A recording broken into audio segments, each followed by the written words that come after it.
Everything I just said, which was thank you. No, thanks for having me.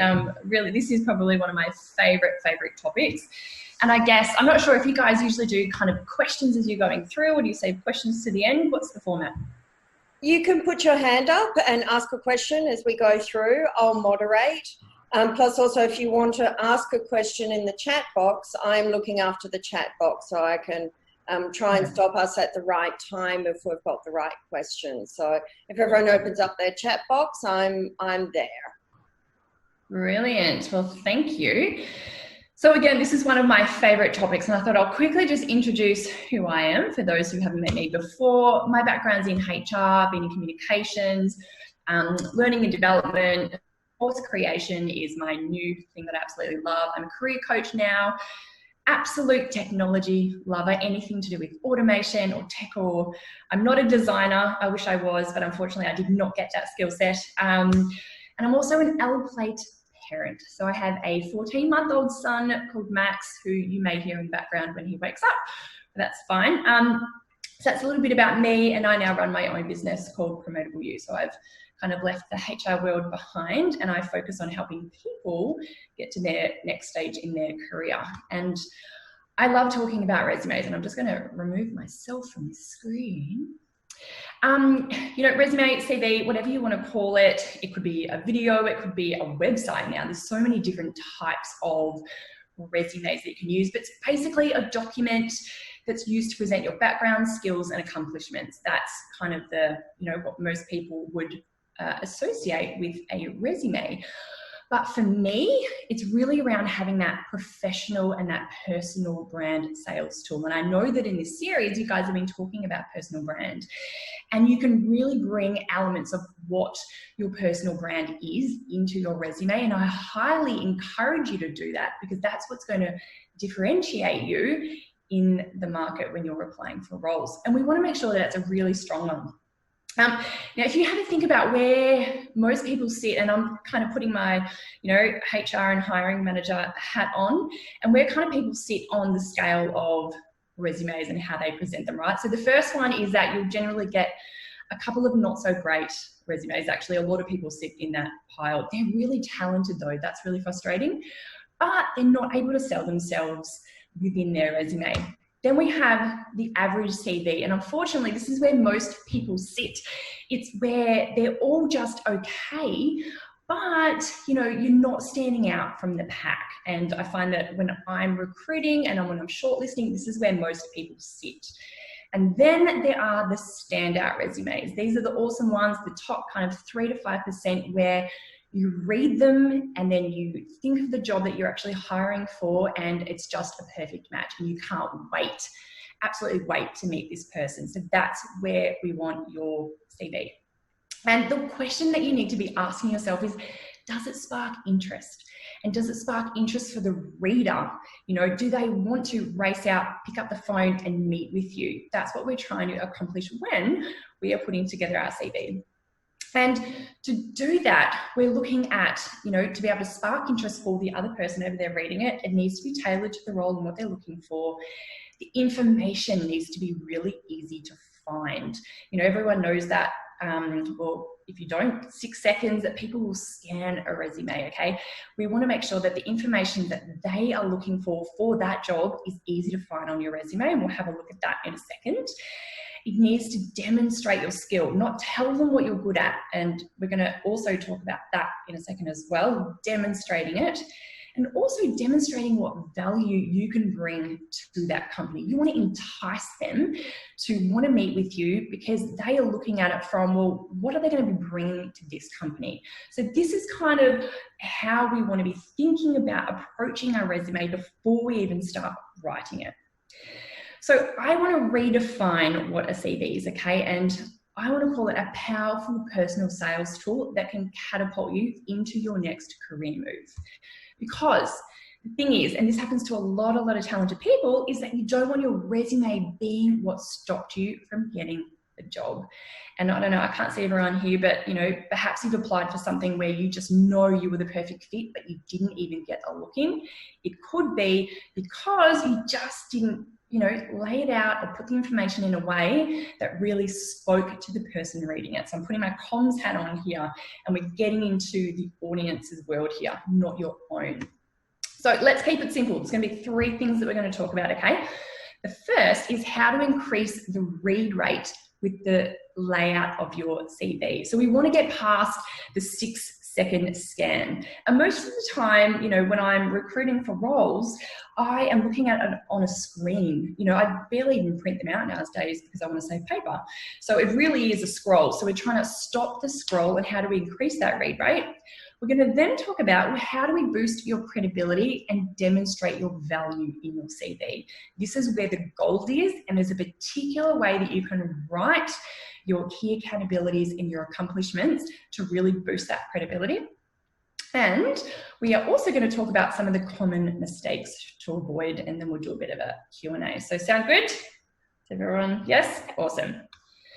So how to increase the read rate. So when you are approaching your resume, the mindset that we need to get into is who is going to be reading it. So anyone from kind of a comms background, the first thing you do before you create any piece of work, you would also do that if you're in web design or any of the creative industries, really. It's like, well, what's the customer experience? Who is going to be reading it and what are their needs? And when you're looking at new roles, you're usually looking at the recruiter, you're looking at the hiring manager, and also the HR person.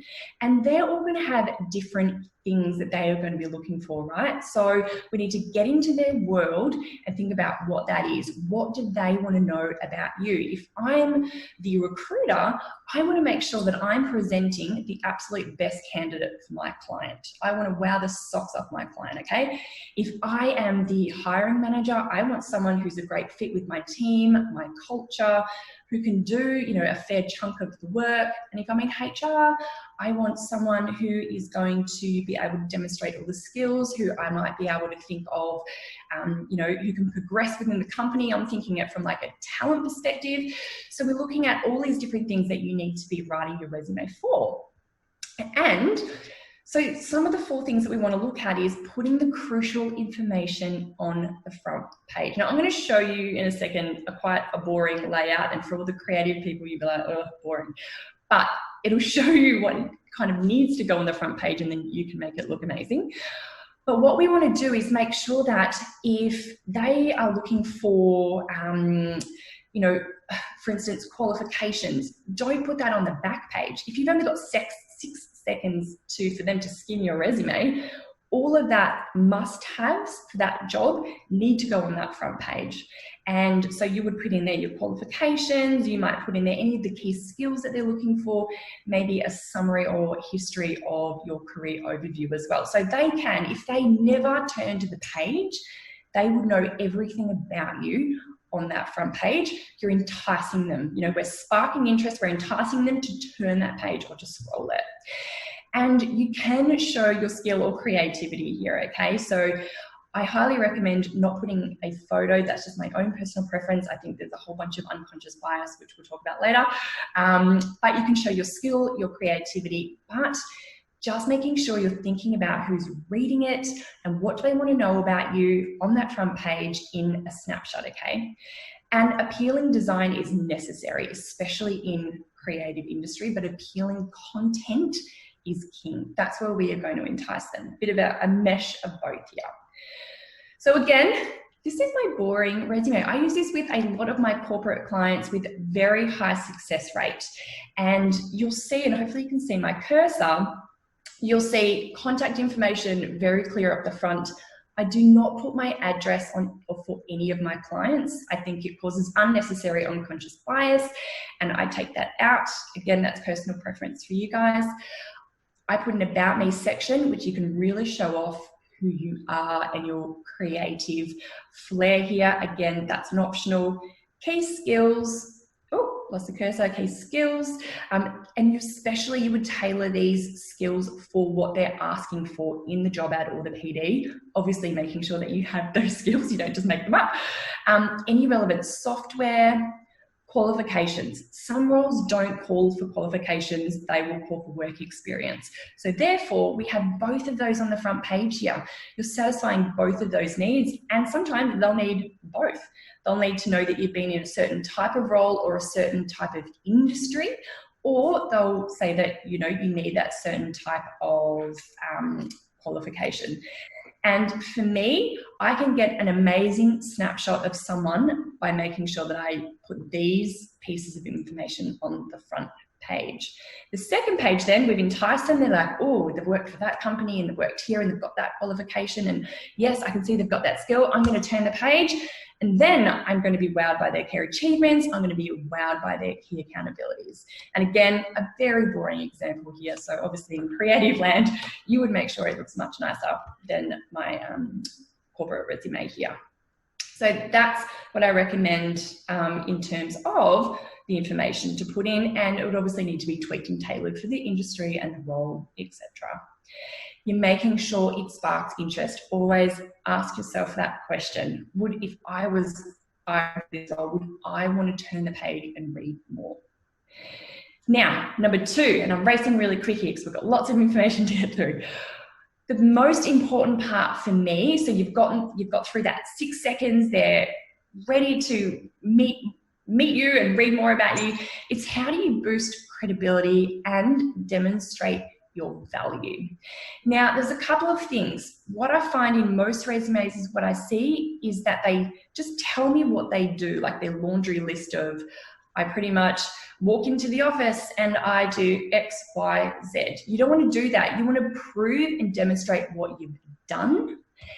And it's easier than selling yourself. So a lot of people don't like writing resumes because they feel like they're trying to sell and it feels a bit icky. We don't need to do that.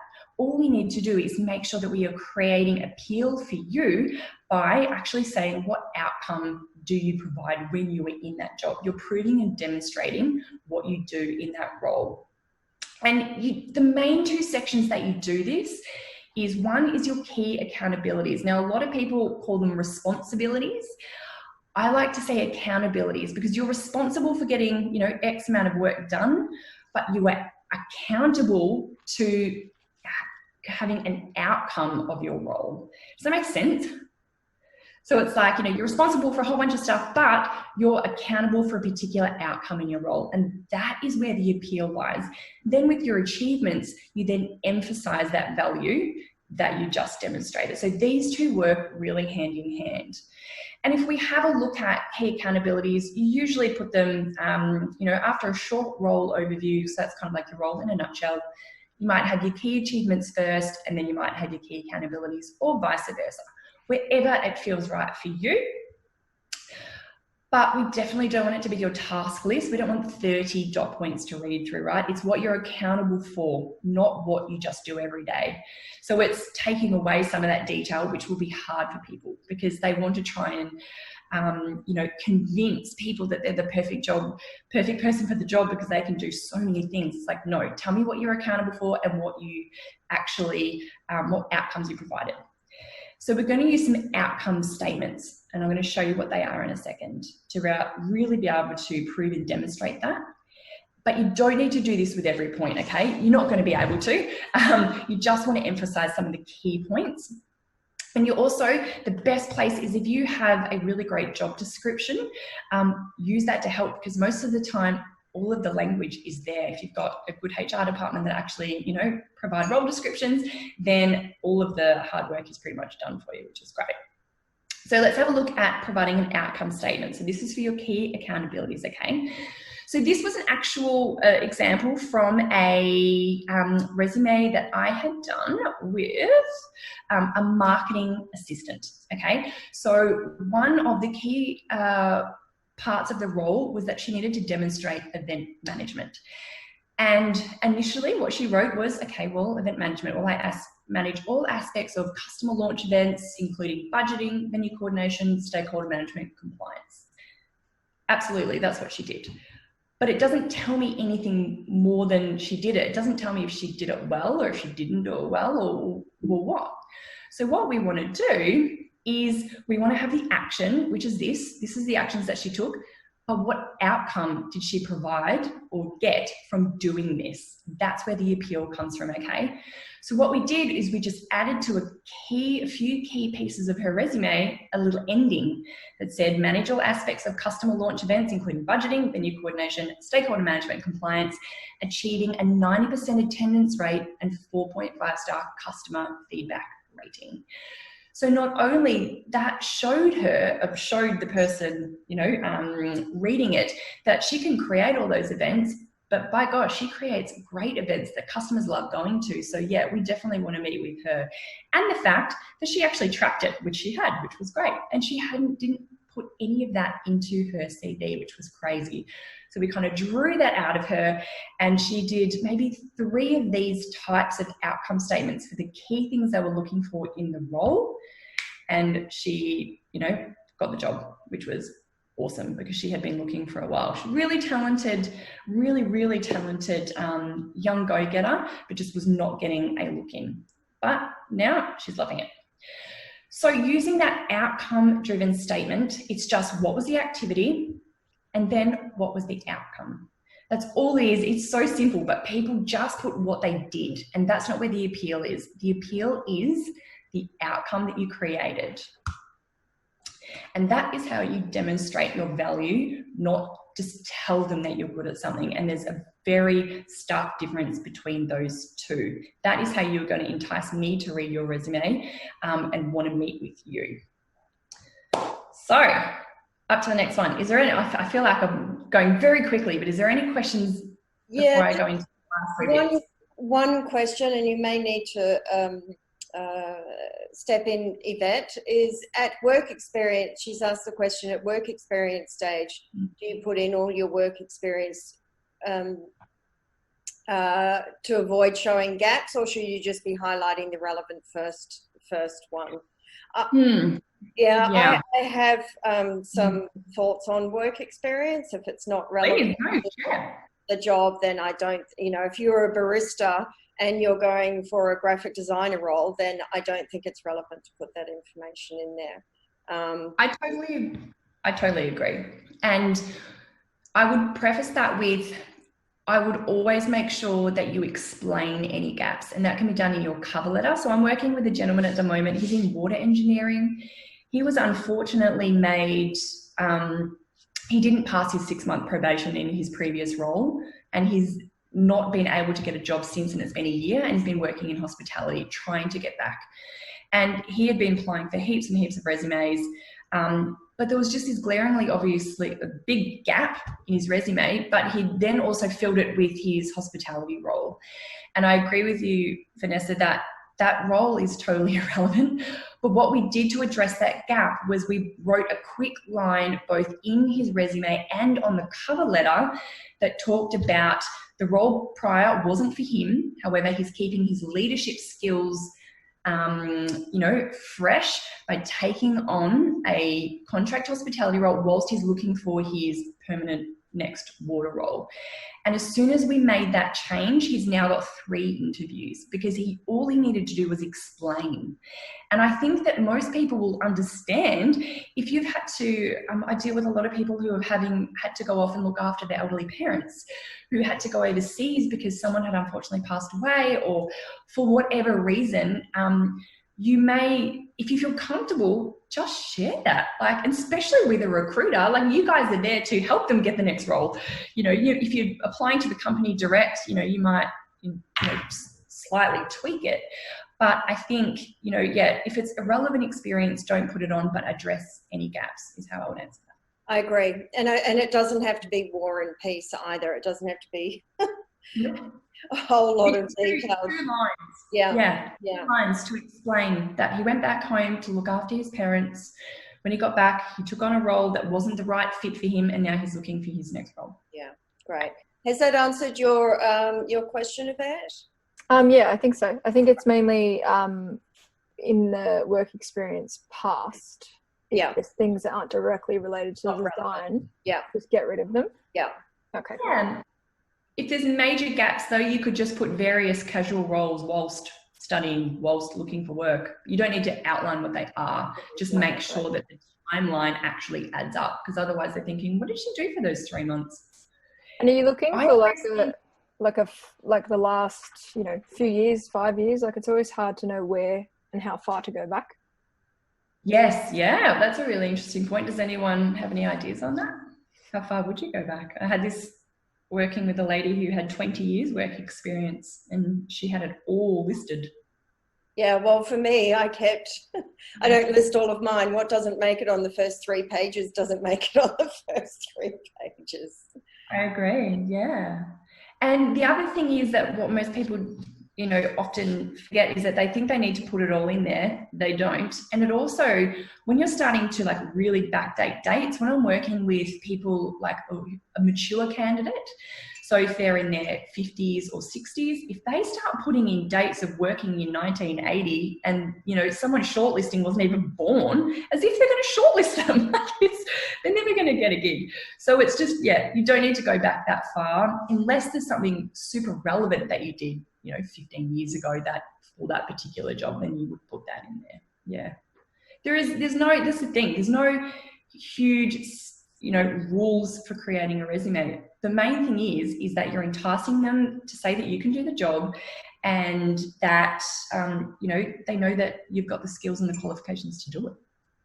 The rest of it is, up to you. Cool. Thank you. Any other questions? You? And let's keep moving. Yeah. So 3 common mistakes to avoid. Okay, so let me click back on here. The first one that I want to talk about is applicant tracking systems. And it's funny because a lot of people still don't know what these systems do, and they are a lot more sophisticated now, and it's worth calling them out. And sometimes it can stop those in the creative industry because these systems are not designed to view creative work, unfortunately. So basically, for those who don't know, an applicant tracking system is basically like a bot or a robot that it's a keyword search. So a large organization who might get, hundreds of applications submitted, and even LinkedIn, the recruiter portal on LinkedIn does the same thing, is basically they will put in the keywords, they will put in the qualifications, and it's based on Boolean strings. So basically it's like you need this and this, or this or this, if that makes sense.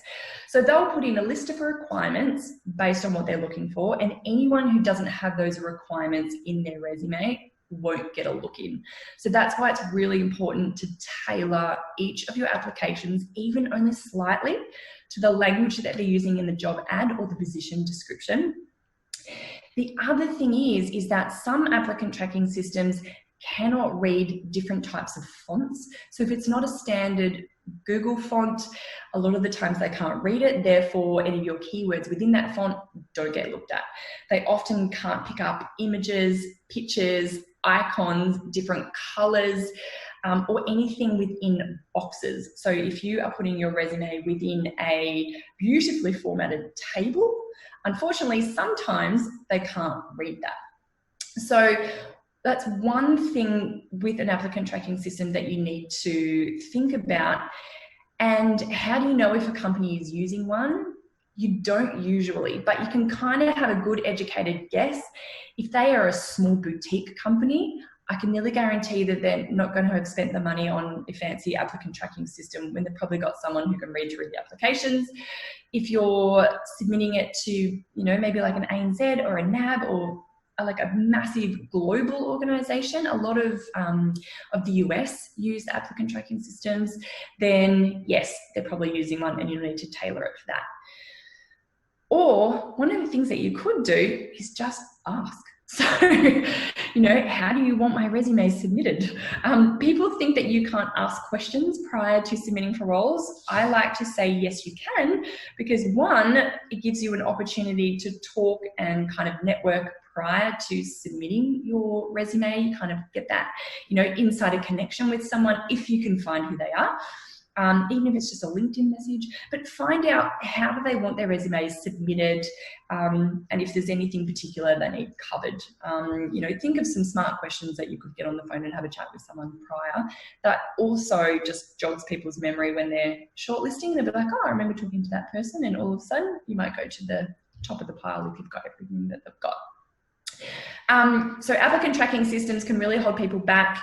So make sure you find out if they're using one or not.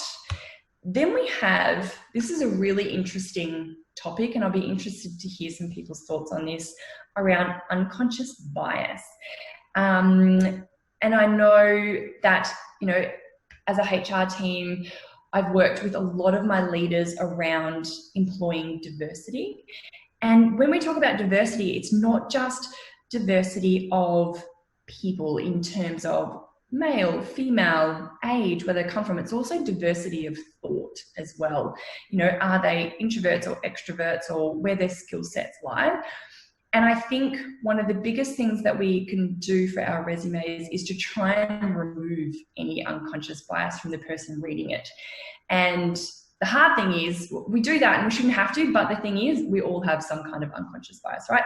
So an example that I'll give is I had a client who lived in outer Melbourne. I think she actually lived in Pakenham, and she lived in, she used to catch the train into work, into the city every day, and she was applying for city-based roles, and she would put her address on, but she was not getting a look in. And there was some particular companies in Richmond that she really wanted to work for, but I mean, that's a decent commute. However, she was willing to do it. She was not getting a look in for any of those roles. I told her, take your address off, because they're only going to be looking for people who are in a city. If they do not live in the outer suburbs, they do not understand that it's normal. You know, I grew up in the outer suburbs. It's normal to catch the train into work, not a problem, and for an hour commute. And as soon as she took off her address, there was just one unconscious bias that went, and then she started getting interviews for things in the city. I also see unconscious bias for age. So when we were talking before around having, you know, anything relating to your age. So I don't even put dates that I for my clients when they completed their university study, because that gives it away, or when they finished VCE. Now, the only time that I would say that does make a difference is for things like law and medical, where they have post-admission kind of things, where they have to have certain dates. That's fine. That's just the way it is. But for everyone else, when does it matter when you completed your MBA or your Bachelor in Design or whatever? It doesn't matter. So I would take dates away from that if you feel comfortable doing that, unless it's going to add to your resume. So always think about, is what I'm putting in here going to entice the reader or not? Is it relevant to the job or not? So you're constantly thinking on behalf of the person reading it. What other unconscious biases have you guys seen or that you hear? So most of it's around age. Sometimes it's name. This is so sad. I've also had a client who is from Bangladesh. He puts his normal name from Bangladesh, doesn't get calls from interviews. He puts an English name on, gets calls for interviews. Very sad, but it happens. What else? What have you guys seen?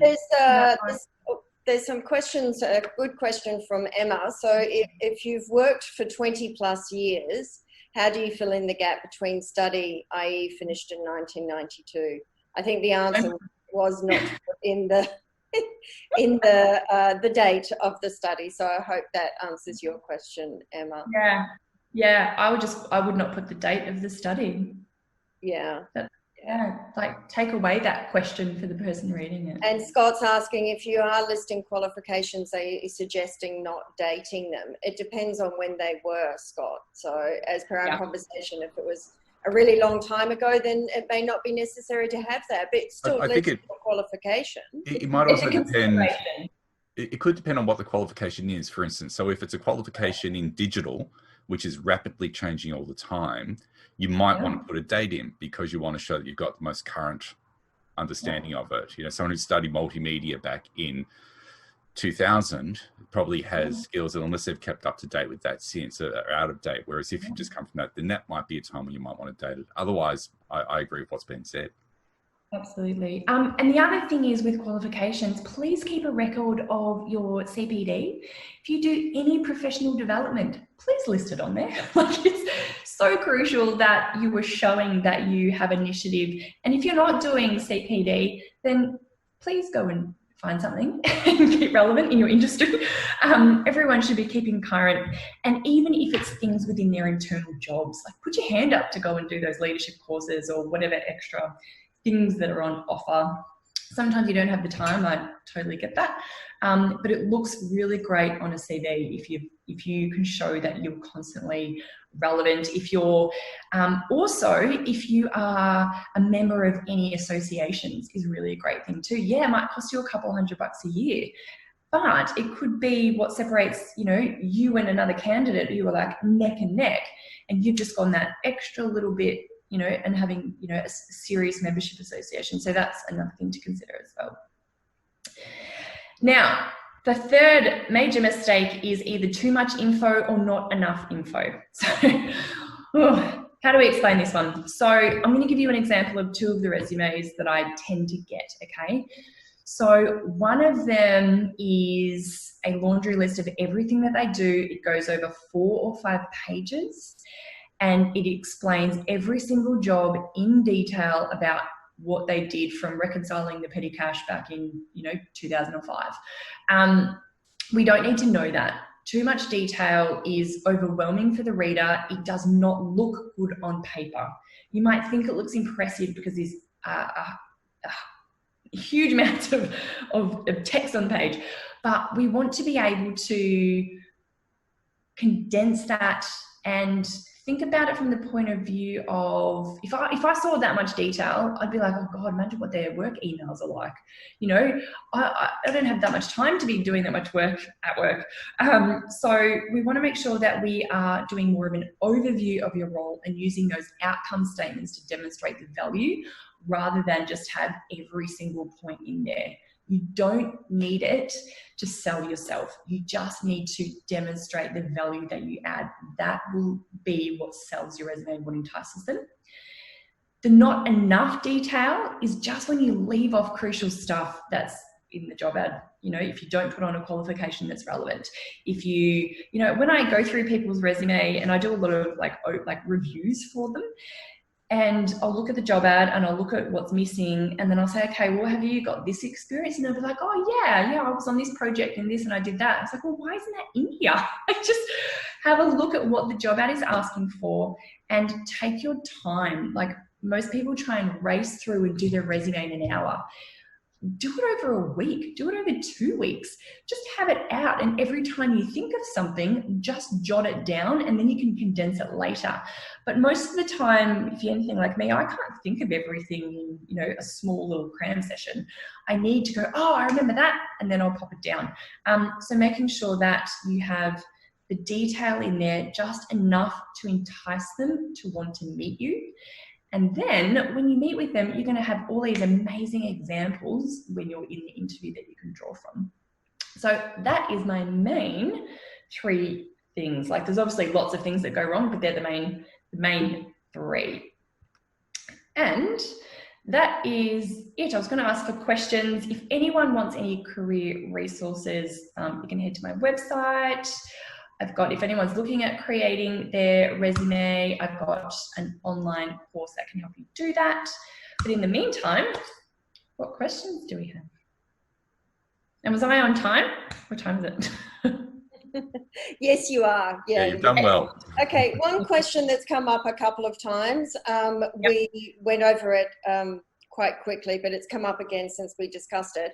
Having the headshot on the CV. So 2 people are asking, should we, shouldn't we? I think it's divided. What's your thoughts on not having it there, Em? I would always never have it. And the reason why, your looks are irrelevant to the job that you do. That is just, for me, plain and simple. Unless you are an actress, singer, or actor, entertainer, singer, where you have to have that picture up front, I just wouldn't do it. I just don't see the relevance. However, in saying that, I wouldn't put it on your resume, but I would have a damn good one on your LinkedIn profile, because I will always go and check that. So people will see your picture on LinkedIn. So if you feel like your picture does sell you, great. You've got this beautiful smile and people are just dying to meet you when they see it. Awesome. Put it on your LinkedIn profile. I don't think it needs to take up space on your resume. It's just another unconscious bias opportunity, and it can work, you know, it can work either way, but it's not a risk that I personally would want to take. I know, what do you guys think about that? I think your work speaks for itself, especially in your creative field. You know, put a link to a website or work that you've done, or a portfolio. You know, that's what would impress me, not what you look like. I agree. I think these days, as soon as you have seen a CV and you want more information, you do go to LinkedIn and see what they look like. Yeah, you stalk them. It is important if you are client facing in beauty and fashion or something. Sometimes it's perfect. Sometimes when the shoe it's not. Yeah. So it really is dependent. But I like that. Yeah, have it on LinkedIn, because we are going to always put the 2 and 2 together. Yeah. And I tell you what, I see some really terrible LinkedIn photos too. So please just take the effort to stand against a white wall or a nice background with the clothes that really represent you. I'm not saying you have to corporate, you know, I wear t-shirts to work, you know, like that's fine. Where, you know, if you're bright and you want to wear some bright, awesome clothes and that's you, perfect. But just make it a professional shot that's clear, you know, that actually shows your personality, your brand, because they will look at that as a visual representation of you. So you out with, you know, I see so many people drinking wine on their LinkedIn profile. I know, that's one of my pet hates. Party. They're called recruiters. Yeah. In the wrong industry.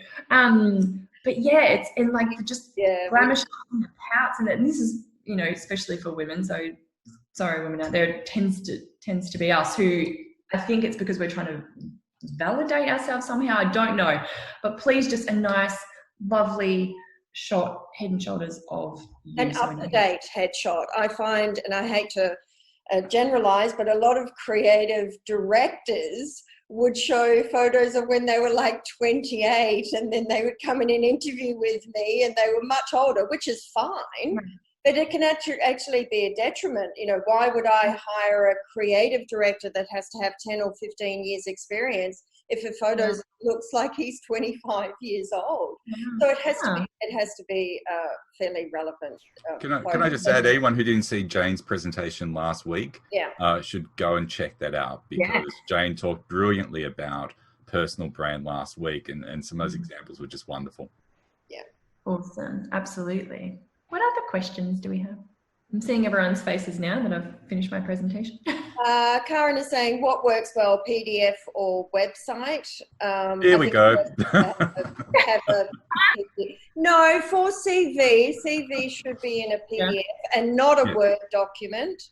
A website or PDF for creative work, that's a whole different discussion, and we have lots of different. Well, I won't go into that one. I know for a CV, PDF. For another session. But I think that's a really big tip from us as recruiters. PDFs for your CV, not Word documents. We really don't like Word docs. Literally take 5 minutes to open up. Yeah, I agree. And it's interesting though, because a lot of the administrative roles that I applied for, or that I used to recruit for, we would request them in Word doc because we wanted to see their formatting skills. You can tell a lot from an administrator with a Word doc. However, to go through applicant tracking systems and to make sure that your fonts and things don't change when you send it, because obviously people have different computers. Like I run a Mac, you might run, what's the other one? Microsoft. They look different. So PDF, make sure it's completely standard and it's easy to send. Totally agree. Within the context of the role, yeah. George is actually asking, and it's a good question. He said that he hears applicant tracking systems don't read the PDFs. Is that right? They do. No, they do read PDF. Yeah. So they may not have in the past, but no, I'm pretty sure everything can read PDF now. Yeah.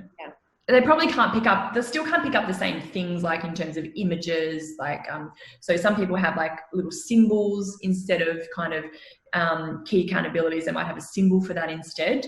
For applicant tracking systems, you need to write the word and potentially have the symbol if you wanted to make it creative. But I wouldn't, look, the thing is, I wouldn't be too worried about applicant tracking systems if you were just checking who they're going to. It's not like every company is using them. Okay, it's just to be aware and making sure that you're putting the keywords and that kind of stuff in. Or if you're going for like big global organizations. But I think too, in the creative industry, they would expect creative resumes. Therefore, they would know that putting it through an applicant tracking system is stupid because they're not going to find anyone. So they probably wouldn't do that for those kind of industries, yeah. A good question.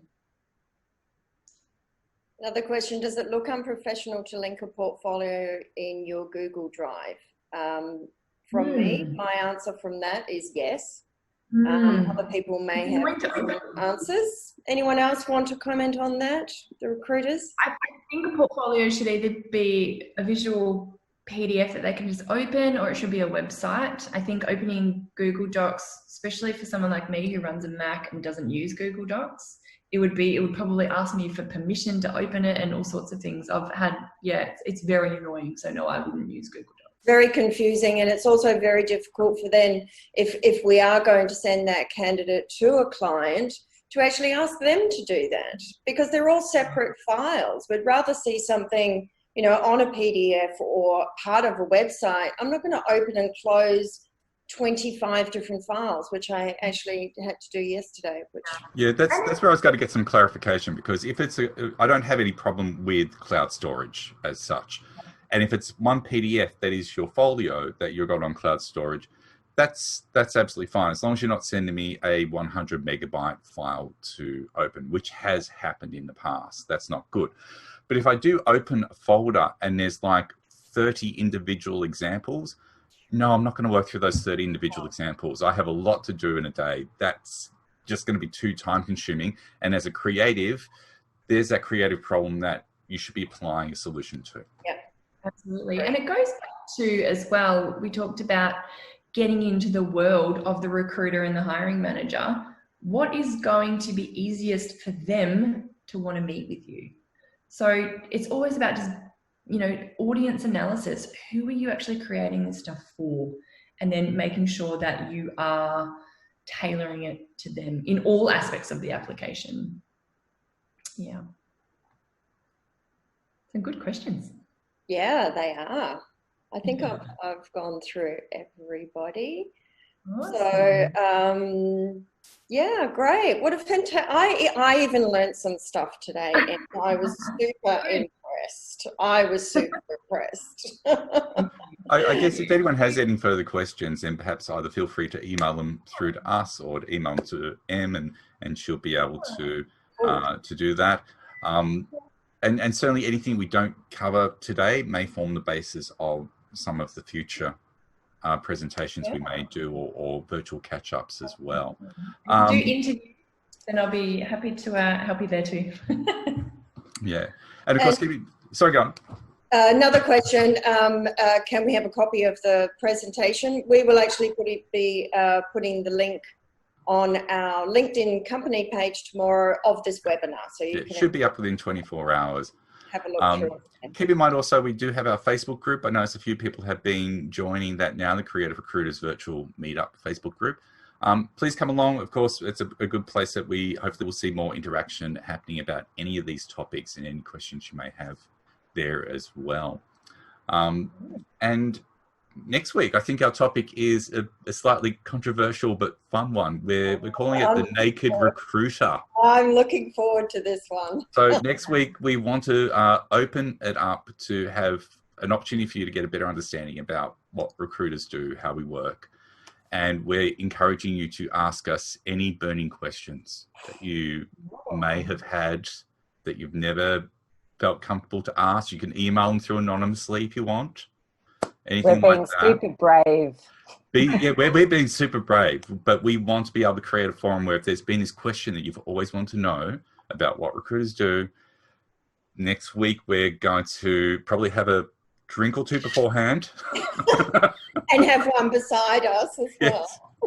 I'll have my stress ball nearby, but certainly keen to have a naked recruiter conversation. I'll be wearing clothes though, so don't stress. Don't want to I was shocked when you said it was going to be the naked recruiter, but it's good. It's good. Excellent. Look, thank you everyone again for coming this week. It's great to see so many regular people turn up each week and to join us. It definitely feels like there's a bit of a tribe happening here. And we look forward to seeing you all next week. And thanks for all your thanks that you're sending. Yes, thank you, Em. Guys. Thank you. They're just ticking away, which is really, really Oh, you're welcome. I'm just looking at the group chat now. You're welcome. Lovely to meet everybody. Lovely to see you, Em. Thank you. That was You're welcome. absolutely amazing. Take care. Oh, Bye. Bye.